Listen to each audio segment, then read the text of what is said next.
Now, this really was a vote of firsts. The first time people were in masks and gloves, the first time they were using disposable pens, walking through temperature scans, voting online for some. So with Parliament having now approved the amendments and the people having given their approval, they will come into force as soon as Vladimir Putin signs a decree.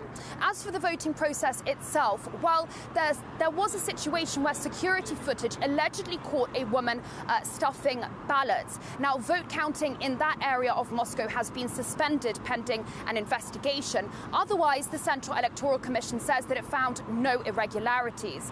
But, you know, the commission itself did actually come under a bit of criticism for posting preliminary results whilst voting was still underway.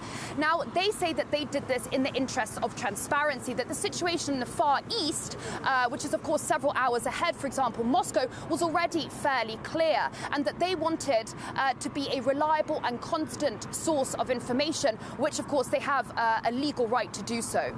There were so many amendments on the table, 147 in total, that it's difficult to decide what it was that ultimately secured public backing. But undoubtedly, it's the package of social amendments that held particularly wide appeal. I'm talking about things like adjusting pensions in line with inflation, ensuring that the minimum wage never ever falls below the cost of living, as well as giving additional financial support to low-income families. These proved popular because they have such a tangible impact on people's day-to-day lives. But that is not to say that this was an easy decision for anyone or that it was without controversy. A few amendments proved to be particularly polarizing, and one that gained a lot of media traction was concerning the so-called zeroing out of President Putin's previous terms, paving the way for him potentially, if he wanted to do so, run again twice as president. On top of this, some of the more conservative amendments proved to be divisive, such as defining marriage solely as a union between a man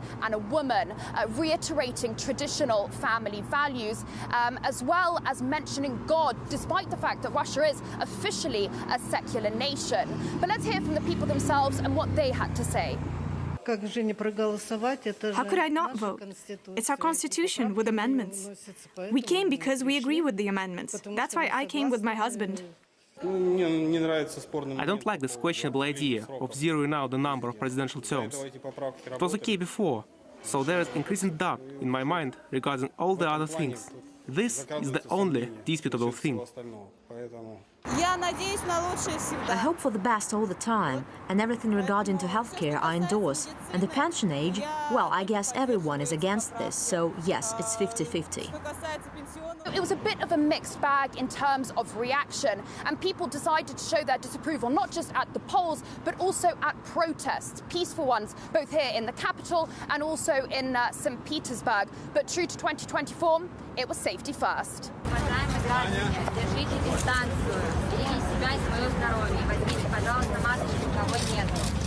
Ultimately, though, many who put a tick in the yes box would argue that the Russia of 1993, when this current constitution was born, was full of political and economic instability. It was still finding its feet after the collapse of the Soviet Union. And that Russia is not the same as the Russia of 2020. They're almost entirely different countries. So I think this yes to the changes was born from a desire for the country's top document to move with the times, to set Russia on a new course and shape its future, as envisaged by Russians now, today, and not as envisaged by Russians almost 30 years ago.